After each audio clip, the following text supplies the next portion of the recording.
Welcome, everybody. Glad to have you here. And my name is Howard Moore, and I'm a member of the board of Mission Fest Manitoba. This is our first breakout session. And this session is a little bit different, or the way this session is set up is a little different. You'll notice that most of them are 60 minutes in length, but particularly for this very first session, you might say there's two sessions here, 30 minutes each. And so we'll have that little quick transition if you want to move out and you have somewhere else you want to go. If not, you just stay here for the second session. Okay, I just want to let you know that. Anyway, this breakout session is entitled Equipping Your Church to Build a Strong Marriage Ministry. Now, before I introduce our presenter, I want you to know that this session is being live streamed on the YouTube channel for Mission Fest Manitoba. Please know that your image may appear on the live stream broadcast. And if you don't absorb all of the content in this session, or if you'd like to see any of the other sessions that you may miss or have missed, the video of each session will be available after Mission Fest is over on our YouTube channel. Out of respect for our speaker and also for all of the other attendees, please ensure that your cell phone is silent. I've put mine on silent already. Our presenter is Brent Trickett from Family Life Canada. Brent Trickett and his wife Celeste are the National Directors of Family Life Canada. Their vision is to bring help and hope to every marriage and family in Canada by helping flourishing families live on mission and by equipping churches to reach their communities. They've been married and are doing ministry together in Saskatoon since 2000, while also raising 4 children. One of Brent's core beliefs is that a strong marriage and a strong family is one of this generation's best apologetics. So let's give Brent a warm Mission Fest welcome.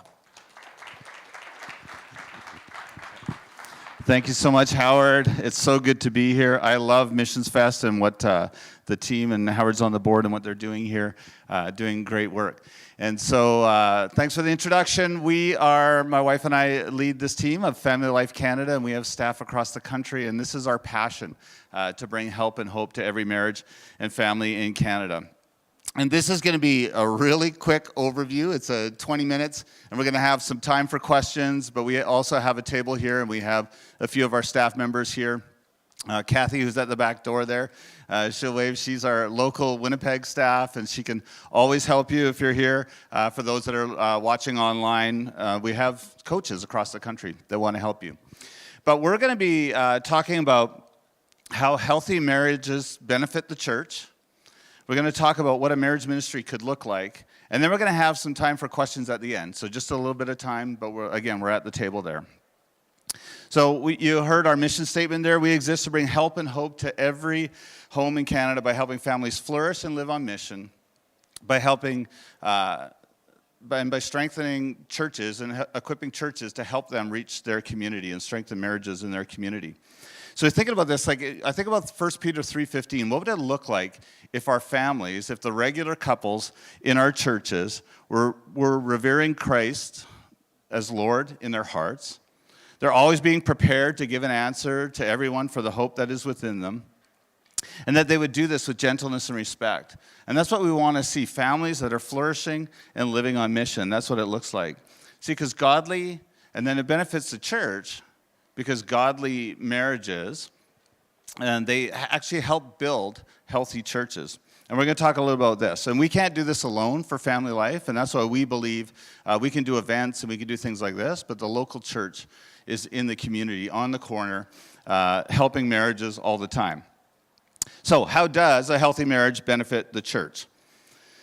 So I think we can all agree that healthy marriages benefit the individuals in the marriage. If there's children in that marriage, it benefits the children. But how does it benefit the church? So here's some things that we've seen from research that's been done. The first, it benefits church attendance. So this may not come as a surprise to you, but when marriages aren't healthy, it actually affects the attendance. That's when people just disappear, one spouse, two spouse, and the kids, they just leave the church.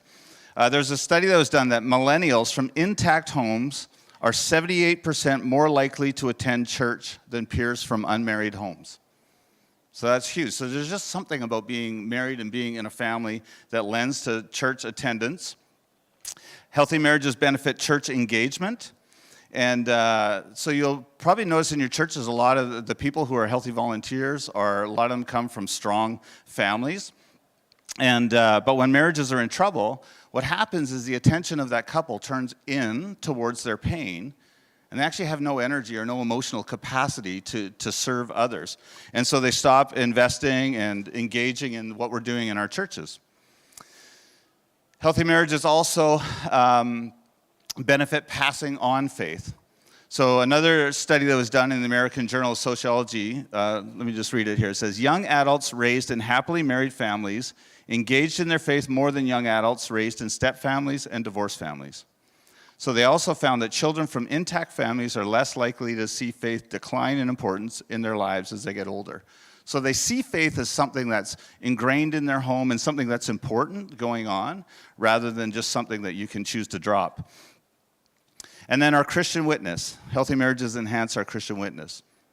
So when Christian marriages are healthy and vibrant, it demonstrates God's love to the world. And it's a beautiful picture of God's design and God's plan for marriage.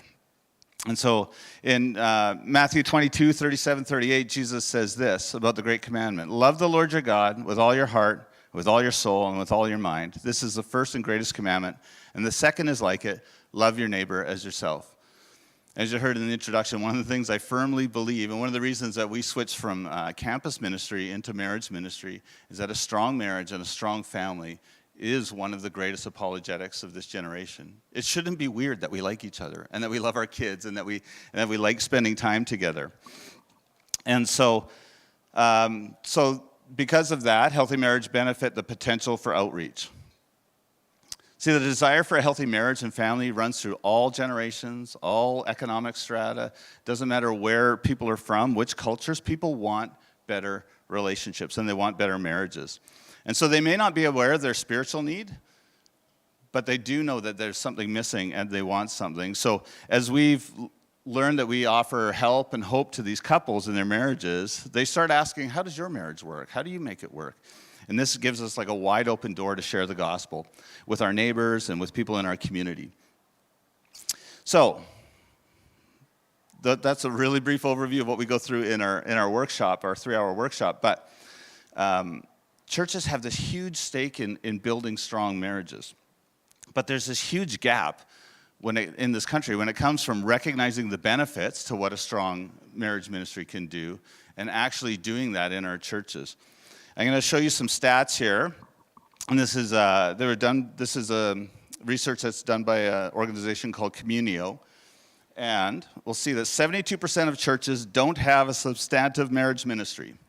So kind of like nothing really offered for marriages at all. 74% of churches have no ministry for newlyweds. And then 85% of churches report spending 0% of the budget on marriage ministry.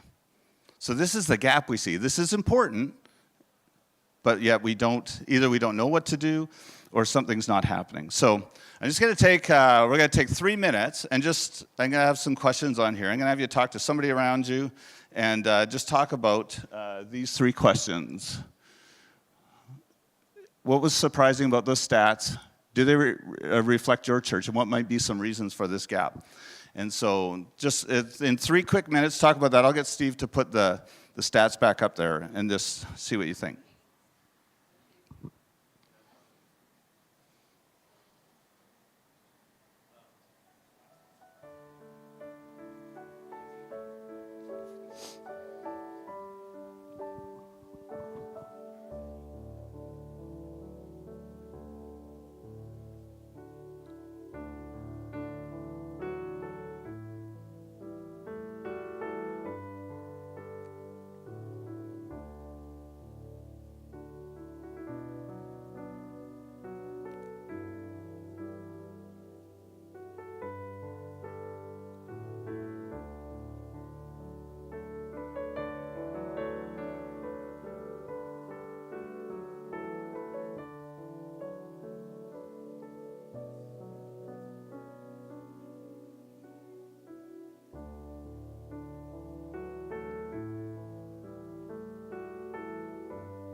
Okay, that was only 2 minutes. I said 3, but we're only going to take 2. So I want to make sure we get to some questions. And hopefully that stokes some questions to ask at the end. And so we're going to talk in this next section of what does it actually look like to have a healthy marriage ministry. And so we've identified some of the benefits. We've looked at some of the challenges. But now we'll take a look at like what could it actually look like. Now, I'll talk about some things that Family Life offers. There's lots of other great resources out there, so use whatever you want. But here's a general rule to remember. Start where you are, do what you can, and offer something for multiple like money and time commitments, because that's what's really important to people. Can I afford this? Like, can I afford the money, or can I afford the time as well? And so we're going to talk about things we can do, which is either a one-day, a weekly, or a weekend things that you can do for marriages. So if we want to turn the tide of divorce in this country, the first thing we need to do is help people make better decisions on how to get married. So premarital education is incredibly important. And so we want to make sure that we're doing that. We've started with Family Life Canada. We have like a national premarital class. It's 8 weeks where you can get together and you learn with other people. It's fun, it's interactive, and it's really meant to just augment what pastors are doing in their church. And but we really need to do that. So most churches already have some sort of premarital thing that they do. But what we found across the country, most churches have premarital, and then they have crisis counseling. And there's very little in between. And that's where Family Life, we really want to fill that gap, is like, how do we fill that gap instead of, between I do and I'm done? How do we make sure that we have something in there to stretch that out in there? And so we want to support those couples. And that could be as simple as a couple's date night. Just having date nights at your church where people can come, talk about fun things, and they can like have fun, talk about things, and learn and laugh together, and discuss things other than work or the kids or their schedules. And so any church can do those in any size and in any way. But that's like a one-day thing. So then you think of like, what can we do for like weekly? So something ongoing, some ongoing discipleship things. We have a series called Together for Good. Actually, we have a little video on what it could look like.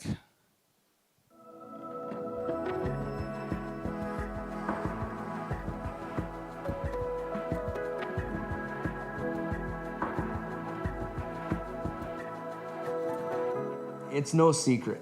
The couples around you have marriage struggles too. Maybe you've heard it over coffee, or they've dropped hints, or maybe they've come right out and told you a little or even a lot of their story. That's why Family Life Canada has produced a video series called Together for Good. So you are in the top echelons of people who care about their marriage right away. So I don't know about you, but give each other a high five just for being here. Yep, well done. It's something you can pass along privately to any couple to use anywhere, on any budget, wherever they're at in their relationship. It's also a great resource for churches. It's easy to use for small groups or to run a one-day workshop or a weekend retreat. You don't need a guest speaker or even a high-end hotel. Just hit play and use the workbook, and you'll be investing in marriages. Everyone enjoyed because they had safe, intimate, fun conversations just between couples. It's really great to see them intentionally invest in their marriages and strengthen their relationships. The 5 on-demand videos are designed to get couples talking honestly and openly about everything, from their communication differences, their sexual relationship, the way they handle conflict, to the difference Jesus can make in their marriage. Kids benefited from us doing this workshop. Our neighbors benefited. We, of course, did. It was a huge blessing in our life. Thanks. You can help the marriages around you to stay together for good.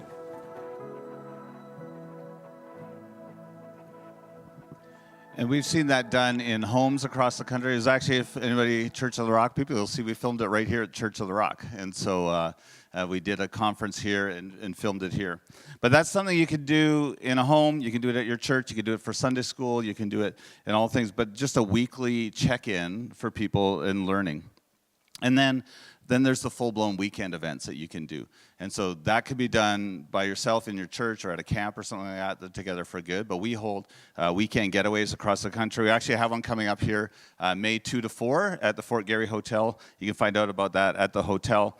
But it's just a way for couples to get away, look each other face to face, talk about things, real life things, real couples talking about real problems. And there they can make a plan for their marriage going into the future that will last a lifetime. So to make marriage ministry accessible, you need to have something for every time and money budget. So that's one of the principles.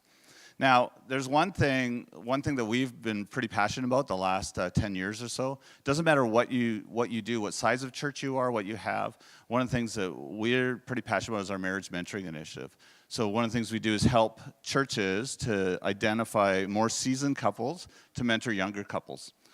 Because most couples that come to talk to a pastor don't need counseling. They just need to know how to talk to each other like adults. And so we help the older couples really mentor them. And so it doesn't matter where you are or what you use. This is a great addition to that. And this is a video that one of the churches in Abbotsford sent for us of how they used it at their church.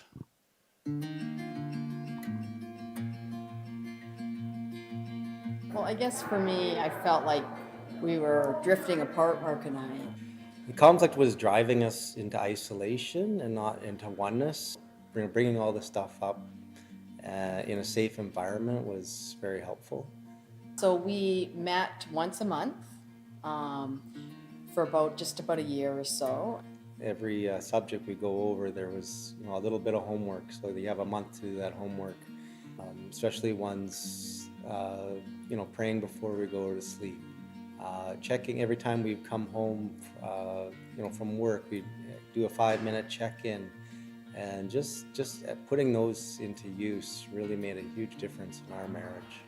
Our mentors, who are at a different stage in their lives, they've been there and they've done that. They've lived through those life experiences, and they would just give you hope that you guys are doing good. Just keep working at it. I really believe in marriage mentoring. I'm so glad we did it. I felt it was great for our marriage, and I would highly recommend it. Being mentored, I was a little apprehensive at first because it really opened up my eyes. Really gave me a lot of tools I could add to our marriage. It got a lot of topics that we'd been struggling with, and really brought them out in the open in a safe spot, and really equipped us as a couple to get through those and do those better. We still argue, we still have conflict, but we handled it in a much better way, and it doesn't last. Sometimes the arguments would last for days, and we wouldn't get over them. So now we can get off this cycle, a lot sooner. So mentoring helped us. It helped us to be more intentional. And also, I think I learned too that I don't need to fix Mark. That's God's job. I can just focus on fixing myself and fixing the things that need changing about me. But we put a lot of useful things in, and it's made a big difference in our lives. We've started mentoring another couple, and it's been excellent so far. I think I wanted to mentor others because I wanted to give back, and it felt so good to get help. And I felt like, okay, I want to do this for someone else. By mentoring, it's like, okay, we're forced to, we're a role model now, so we're forced to put all these practices. We've learned so many good things, and sometimes you can just get stagnant and not do them and be lazy and take each other for granted and not show each other respect or love. So it forces us to okay, we need to practice what we're preaching.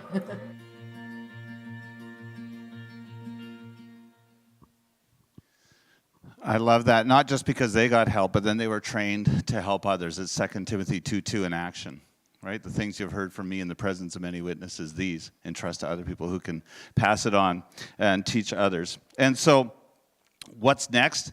What do you do from here? In the last couple minutes, we'll just talk about how do you start where you are and do what you can. You build a plan. So whether you're a church that's already up and running and you have lots of stuff happening, or you're just like, it's just me, where do I start? I want to recommend this marriage ministry workshop that we have. And so not only do you get a chance to go deeper into everything we talked about here, again, this is a very Cole's notes, you get to build a marriage ministry plan for your church for the coming year, and for action steps that you've determined to take together, who's going to do them, and you end up with a roadmap for that.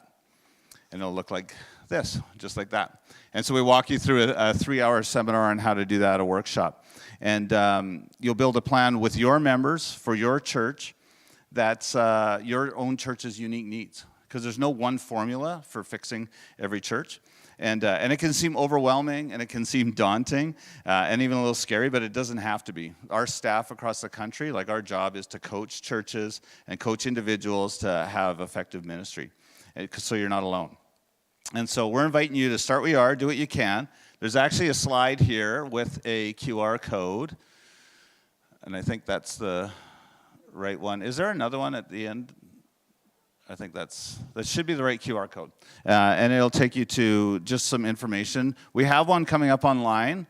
We do it online with churches from across the country, but that is the Saturday of the weekend getaway that's here in Winnipeg. So we're hoping that you're there at that weekend getaway. If not, we're going to do another one just for churches in Manitoba after that. So start where you are, do what you can, and we're here to help. And so that's the basics of a strong marriage ministry, is having something for each one of those areas. And we have time for a few questions. Any questions? Oh, I thought you had a question, but Steve's got a mic there if you want to ask a question there.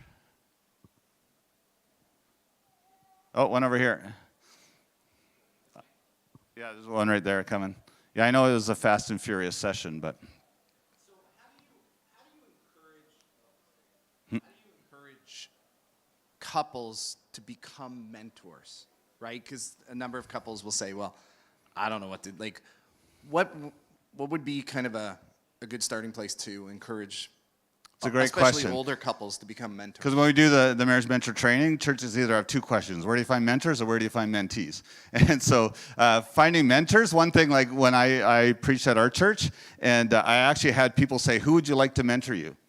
And so they handed that in a comment card, and it'd be surprising, like 6 people asked for this one couple to mentor them. Because the couples that you want are the people that say, oh, we could never mentor. Oh, not us. And they're the exact people that you want.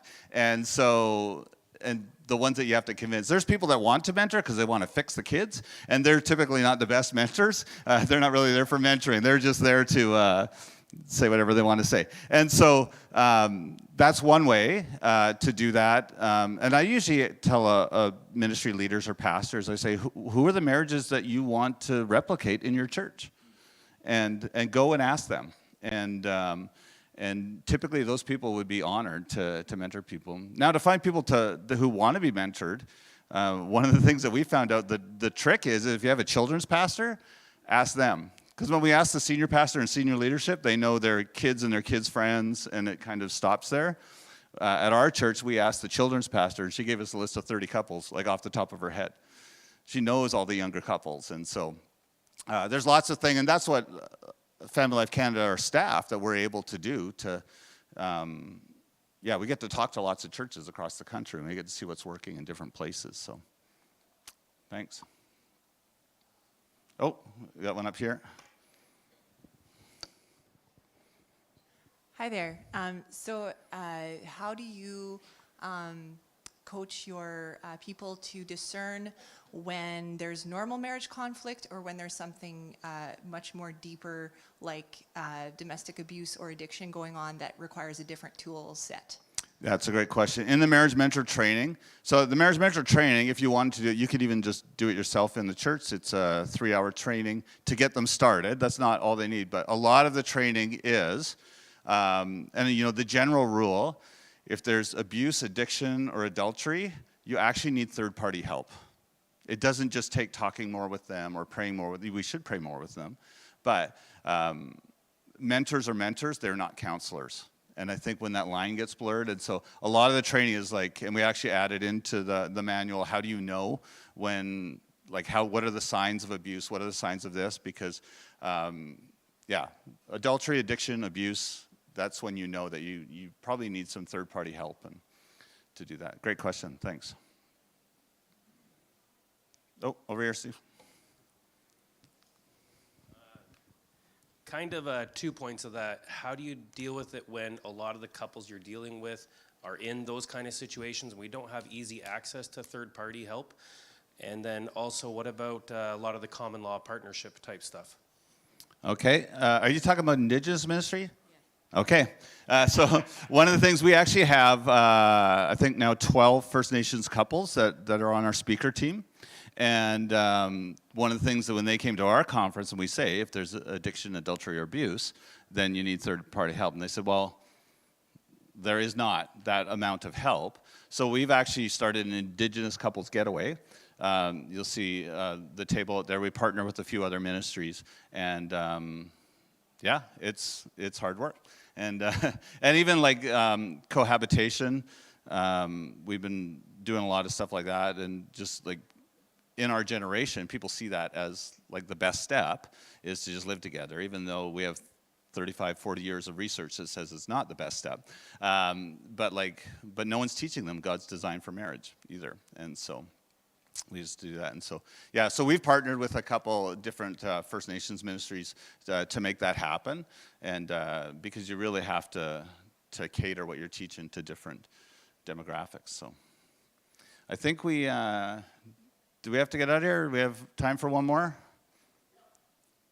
All right, one more. This is going to be the best question, I can feel it.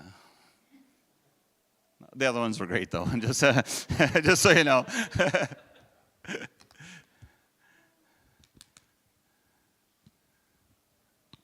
All right, well, if that's it, we have at our table there, we have some of our staff. Steve there, he's from Sarnia. Mark and Galen, they're from Ottawa, and Kathy and Joelle, they're here. And so we'd love to help you out. Stop by the table. There's more information about the Marriage Ministry Workshop, the Marriage Mentoring, the Weekend Getaway, all the different things that we have. But our passion is to help the local church strengthening the marriages and families in their community. So whatever we can do, we want to figure that out. So thank you. Thank you so much, Brent. Let's give him a hand. Thank you very much. I do want to tell you that personally in our church, very interestingly, about 3 months ago, we decided we are right now, as a matter of fact, last Tuesday evening, this coming Tuesday evening, we have Together for Good. We're going through that in our church. And with our lead pastor, we have purchased the marriage mentoring kit, and we are moving ahead with that, seeking to put that in place as well in our church. So, yeah, so this personally pounds on my heart. Thank you so much. Thank you for joining us for this breakout session. The next breakout session in this room will begin at 12:30. And if needing prayer, there's a prayer team available. We have prayer people around all over the place who would be happy and available to pray for you. We also have a prayer room located at the back of the auditorium where the main sessions are being held. And so if you are in need of prayer after hearing different things and you say, Lord, I just need somebody to pray with me, we have prayer people all over the place, but particularly that prayer room. So thank you so much for coming. God bless you all. And if you want to stay on for this next session, it starts at 12:30.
from the traffic school.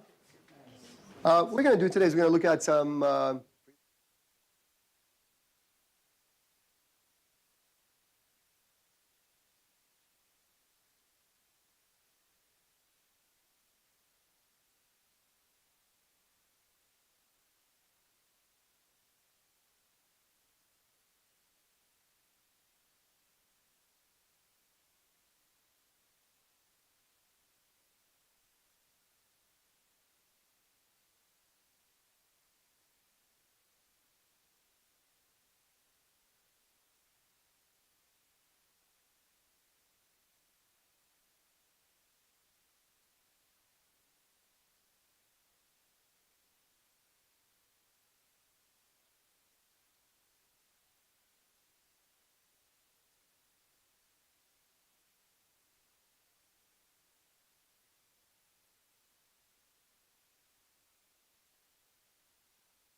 Good afternoon, everyone.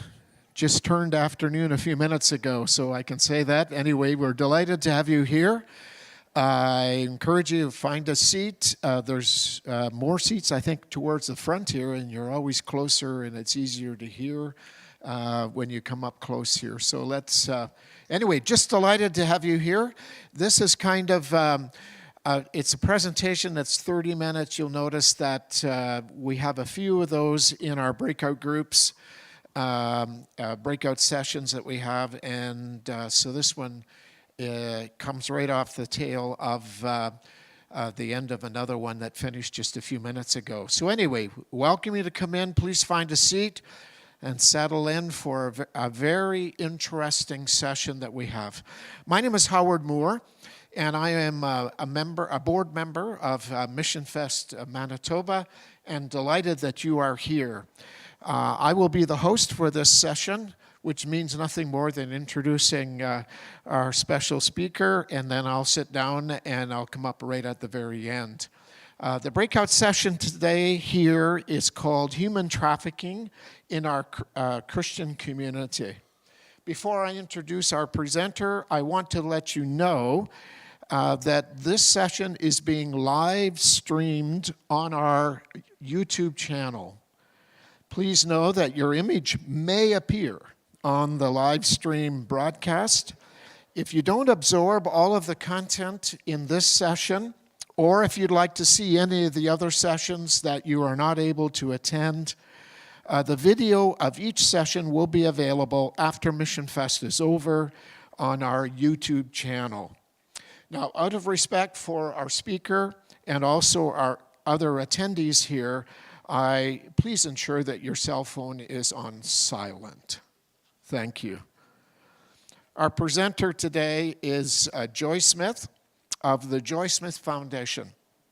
Joy Smith, a former teacher, former member of the Manitoba Legislature, and a former member of Parliament, now volunteers her time at the Joy Smith Foundation, a registered nonprofit charity to combat human trafficking in Canada.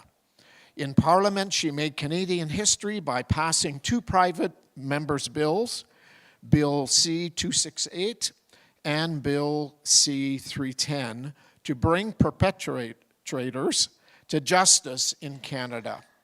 Mrs. Smith is recognized as a leading advocate against human trafficking worldwide, and she attributes her success on the issue to Christ. So let's give Joy a warm Mission Fest Manitoba welcome.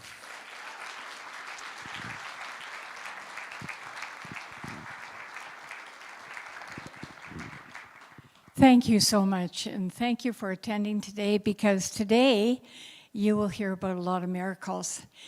People, there's a whole bunch of seats here. You don't have to stand at the back. Please come to the front. Remember, I was a teacher, grade 9. Anyone coming late, you come to the front, right? Give them a hand. Encourage them. Aren't you glad you came to my session? Thank you for coming. Do you know what? Human trafficking is the most insidious kind of crime anyone could ever have. Some fast facts. Perpetrators earn in excess of $280,000 per victim per year. The average entry into the sex trade in Canada is 13 years of age. Who in their families here have someone somewhere in your family who's 12 or 13 years old? Now that's the average entry into the sex trade. So human trafficking is something, I'm going to go over it very, very quickly, and then I'm going to tell you about the wonderful things that are happening to curtail that. We have some more seats up here, guys. You don't have to stand at the back. Come and sit down and be comfortable. Don't be shy. Give them a hand, you guys. It always is easier getting up here with a hand. And there's some more coming in, so please find a seat. Don't be shy. Be comfortable.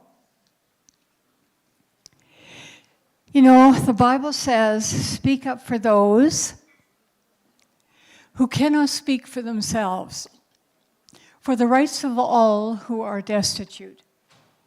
And victims of human trafficking, indeed, are destitute. Speak up and judge fairly, defend the rights of the poor and needy. And you know, God tells us that's what we're supposed to do. I have to apologize, I've been fighting a cold, so don't come near me. I have to say that everything we do is for the glory of God and because God called us to do it. And I can tell you, we have seen miracles every single day.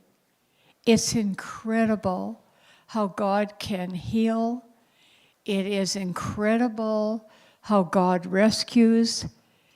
And it's incredible how God provides. So we started out very teeny small.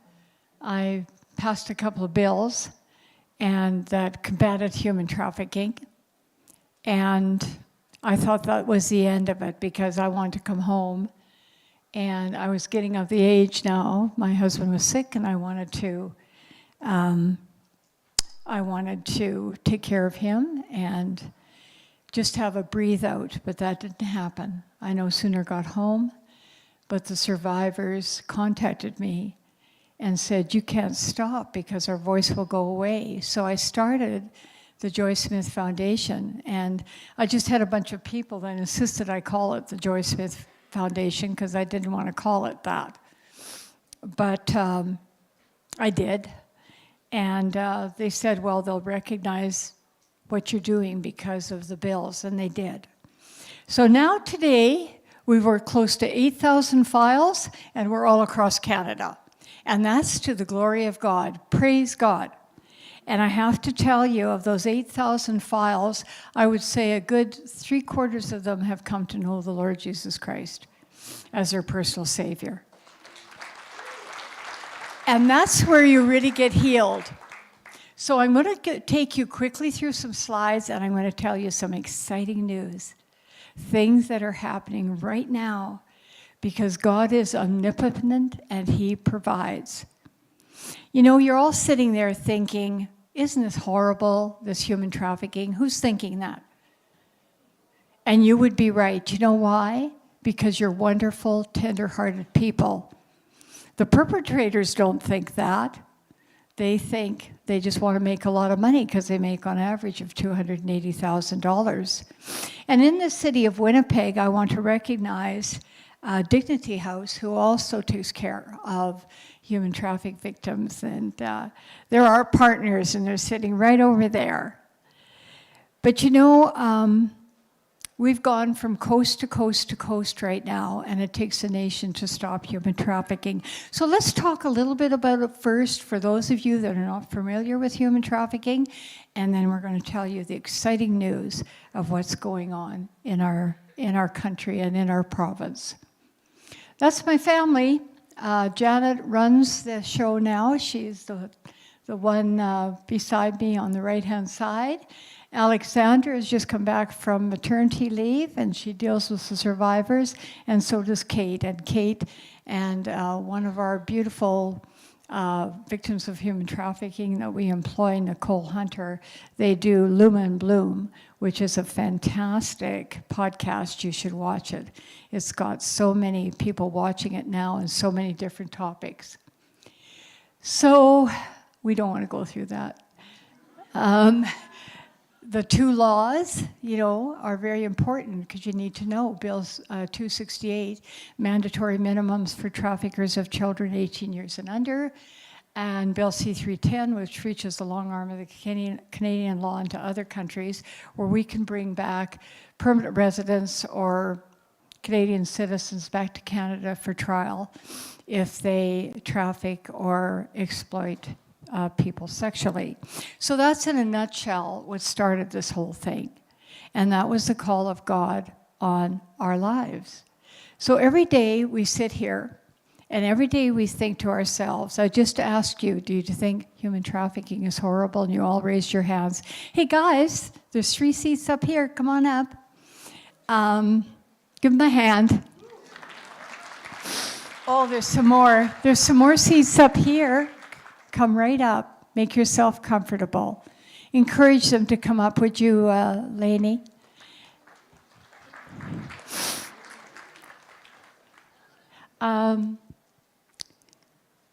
So we do education, collaboration, and healing, and a lot of praying. Education is our greatest weapon in preventing human trafficking. And so we go to schools all over the place. We go to churches, to schools, to any place that will listen about human trafficking. Because we underestimate our young people. And we underestimate our youth and our kids. We have the smartest youth in the whole world. We really do. If you teach them and tell them what's going on, they pay attention. And they don't get caught in human trafficking. Sadly, every single place we go, we have disclosures about human trafficking. And you know, it's just incredible that they're brave enough to speak out now, because 10 years ago they didn't used to do that. So it's modern day slavery, and it's occurring less than a kilometer from where you're sitting right now. We had a traffic victim that we hid 2 blocks away from here in a house, and because the perpetrators were after her, and we took her all across Canada. But she was brave enough to testify against the perpetrators, and she brought down a huge trafficking ring that spanned all of Canada. So 13 years old is the average age of entry into a sex trade. Perpetrators make on average of $280,000 per victim per year, and 93% of the victims of human trafficking are Canadian born.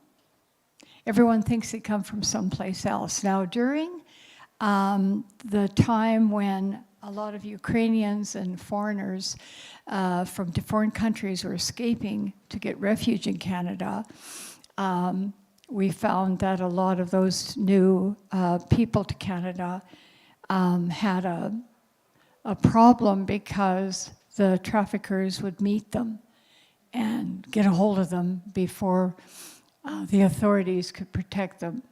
So who is vulnerable? Just everyone. Everyone. Anyone who is a child, anyone who is disconnected from their home. Sometimes, you know, kids transitioning out of child welfare, foster care, justice system, or survivors. Or sometimes when, if a child is sexually abused at home, they're more vulnerable to being trafficked. So that's what we're looking at in Canada and all across the world right now. This does happen every day, every single day, and it happens in the process called grooming. And through grooming, the predators become their friends, usually boyfriends or girlfriends, and online. Always watch online. Online is the biggest tool that they use right now to get their people. Let's talk about artificial intelligence.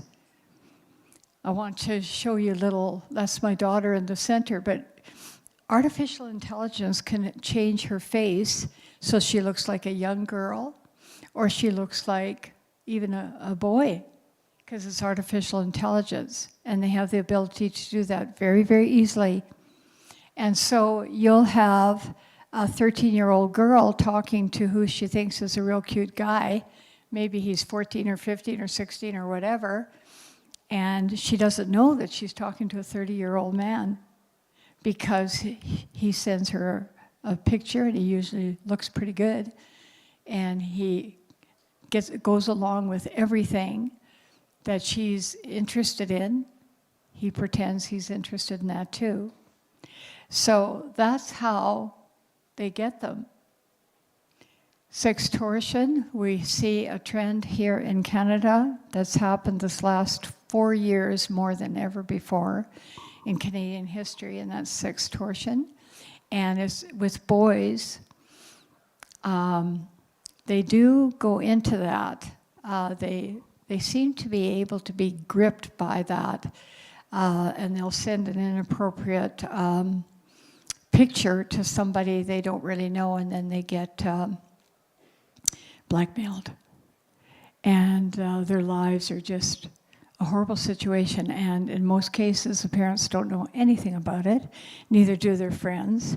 And so what the young boys do generally is take their own lives, and we hear that so often, and it's so sad. So when we go into schools and talk about that, we say, don't let people do that to you. Even if you sent a picture, so what?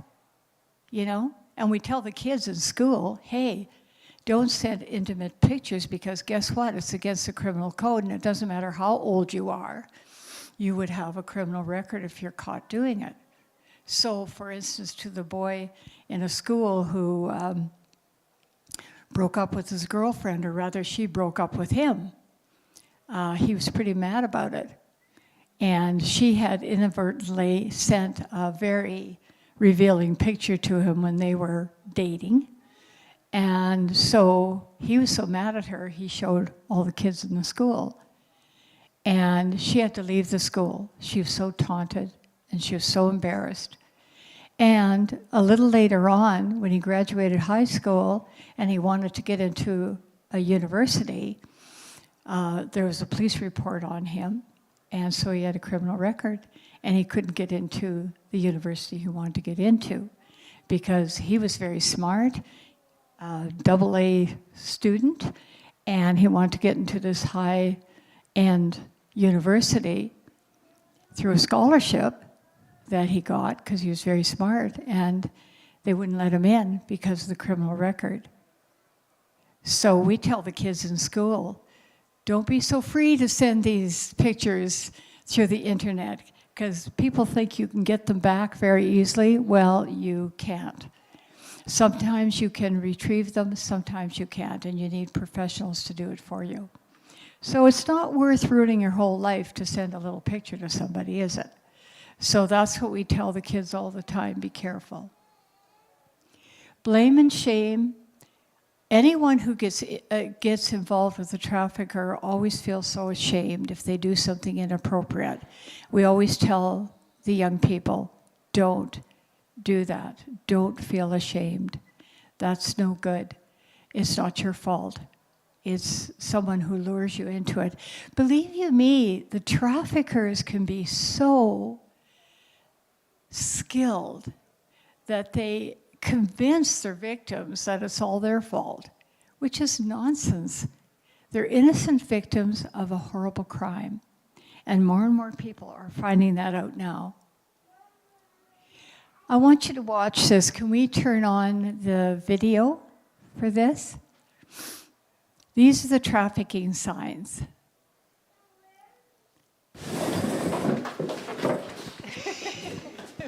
Good morning, everyone.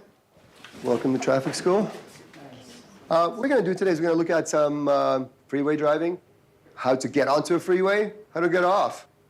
We're going to look at some signs, regulatory signs, warning signs, temporary condition, all that stuff, okay?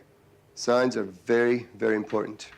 Please welcome our guest speaker, who is an expert in recognizing trafficking signs, Nicole. I was a little older than you when my friend introduced me to the man who would traffic me. I'm not an actress. This is actually my story. These things actually happened to me. My situation is not uncommon. I really struggled with my self-image. So when a trafficker comes in and starts treating you the way you've always wanted to be treated, the alarm bells don't go off because I just wanted somebody to care about me.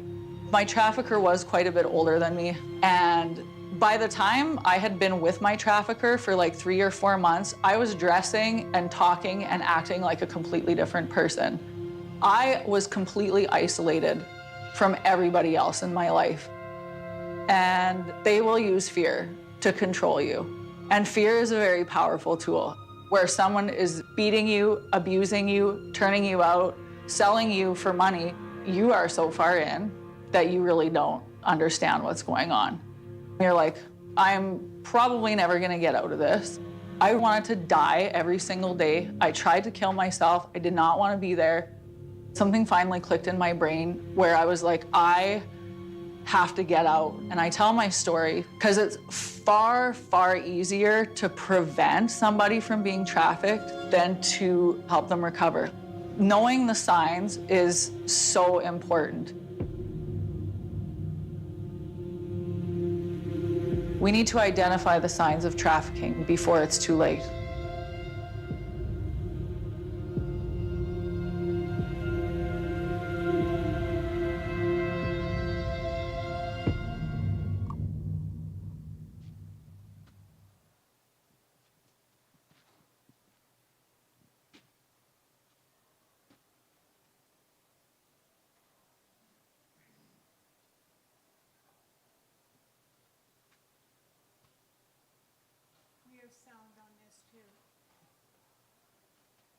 He told me we were gonna get married someday.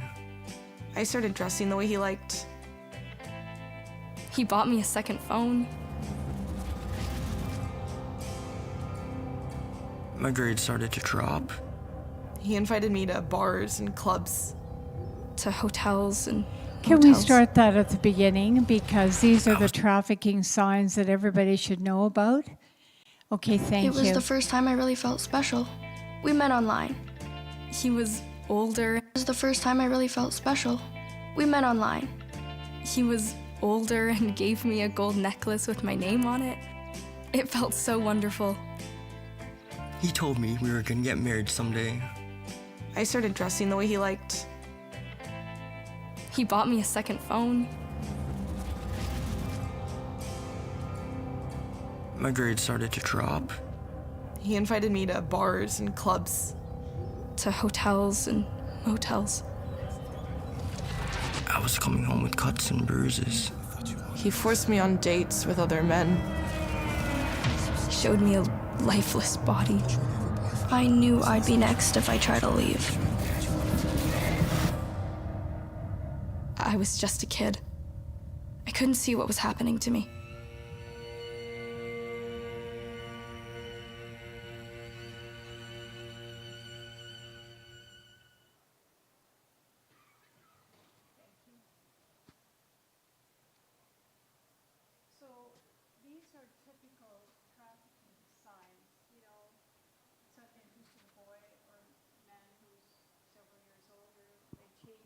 They change their dress, frequent sleepovers, you know, as they get older, they go to sleepovers and you think it's the same kids and the same, nothing's happening, but parents should always double check. New clothing, jewelry, or gifts, unexplained cuts or bruises when they come home. New circle of friends and isolations from their older group because they always drop their old friends and they have new groups of friends.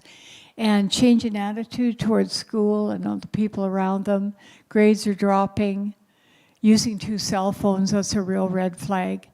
If your kid comes home with 2 cell phones and you haven't given them the cell phone, that's the traffickers have given it to them. They just don't get cell phones, they're too expensive. So survivors can truly heal, and I think churches and the Christian community should take the leadership in making sure that these survivors are well taken care of. So I just want to talk about the most important thing, and that is God's grace and the miracles that God can succeed in doing. We had one girl. She was a young mom, but she was very young. She had 2 little kids, and she used to frequent bars. She went to the bars, and someone followed her home. But I don't want to go into too much detail because we have small children in the audience, so I want to be cognizant of that. But what happened is her children were staying at Grandma's house, and her husband was away because he was a trucker. And so they grabbed her and trafficked her for about 3 years. And she went through indescribable torture and horrible stuff. And this particular girl, we helped her out. And to be quite honest, she came to know the Lord and she completely transformed. She understood that she was a victim of a terrible crime like anybody else could be a victim of a terrible crime. Whether you get your wallet stolen or your car stolen or whatever, it wasn't her fault. And she had been blaming herself. Her traffickers had given her drugs. She disappeared just away. She disappeared. So, you know, after all that time, she did try to take her life, and she landed in the hospital, and that's when we were called in. But today, she's completely restored. Completely restored. Her children are with her, and she's helping others now. So we try to tell our survivors of human trafficking that, you know, your life can be transformed through the Lord Jesus Christ. That's the first thing we tell them. And we also help them with very practical things like places to live. We have a 2-year program that we put them through. They don't have to go every day type thing, but it sometimes takes 2 years, sometimes less than that. It's an empowerment program to restore their confidence. And as they do that, they learn a whole lot of other things. And soon in Manitoba, you're going to see the National Human Trafficking Education Center on 35 acres, where we will have residences where survivors of human trafficking can live with their children. And because they've been away from their children so long, they have to learn how to grow a garden, learn how to feed their children, learn how to take them to school. They have to have all those real life just education of how to maintain a family. And so the goal is after 2 years to have them go into the regular community. That's what we do right now, but we have so many, we can't keep up. So what we do right now is we do it anyway, but we have, partners all across Canada that help us out. But we need a center. And so we've been fortunate enough to we've got the land now and we've got the finances to build it. We just have to get the subdivision and things done so we can build it, because it's outside of Winnipeg. But God is a God of miracles. And so if nothing else, you take away today. By the way, we value the beautiful partnerships we have all across Canada. We are selective about who we partner with, and rightly so, because they've got to know what they're doing. But, we partner with Dignity House and places like that. But, we want the center so we can train judges and police officers, which we do now in human trafficking. But it's just so much now. So pray for us that we'll be able to get the subdivision and all the things, zoning and everything done really fast and get it all together, because it'll take 3 more years to build it. So we're expanding, and it's a God of miracles. If you can imagine being someone like, who am I? I am nothing.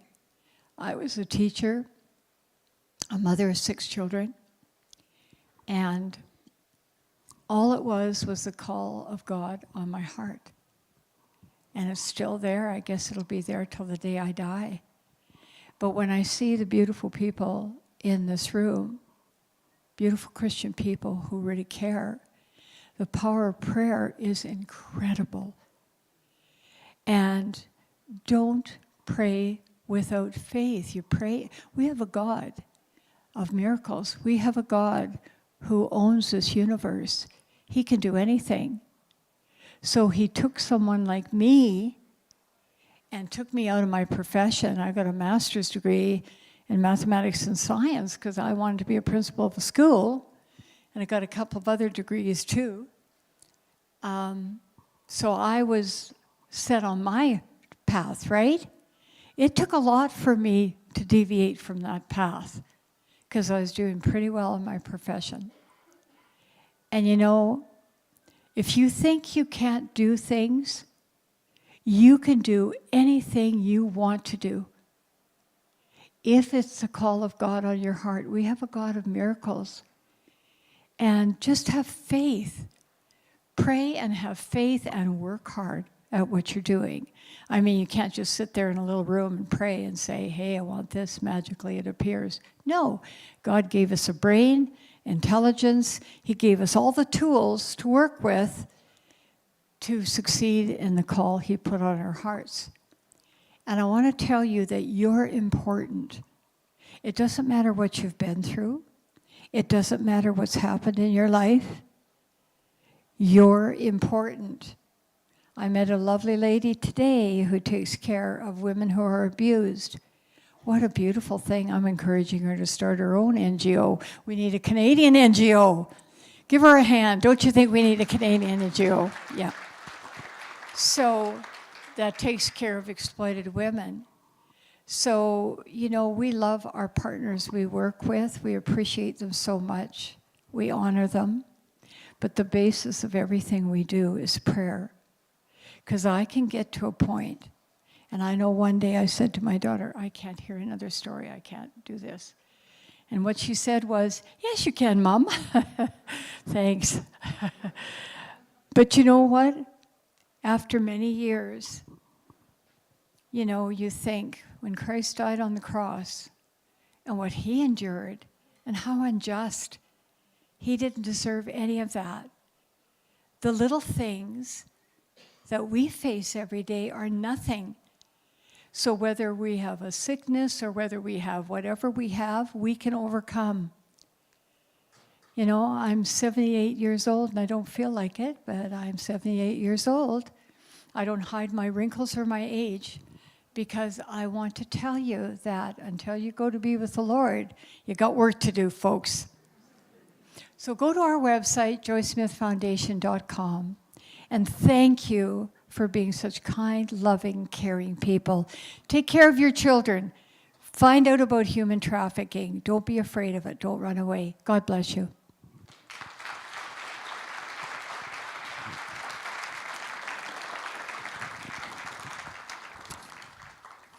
Thank you so much, Joy, for coming and sharing with us not only the important, difficult facts of this issue, but for the hope that you share. It's amazing, and we thank you so much for that. So delighted to have you all here. I trust that you enjoyed this time together. The next breakout session will be held in this room. The one in this room is at 1:15. Okay, I just want to mention. And Joy challenged us in terms of prayer. If you would like to take some time and just go away and pray over these things, I want to encourage you that we actually have a prayer room that's located at the back of the auditorium where the main sessions are held, and you can actually just go back there. There is a team already there, and they would be delighted to pray with you as well. So delighted that you came. This place was pretty well full, and it's so great to see that. And I just pray, may the Lord bless you. Have a really good afternoon, and in the other sessions and in the main sessions as well. Thank you. Bye-bye.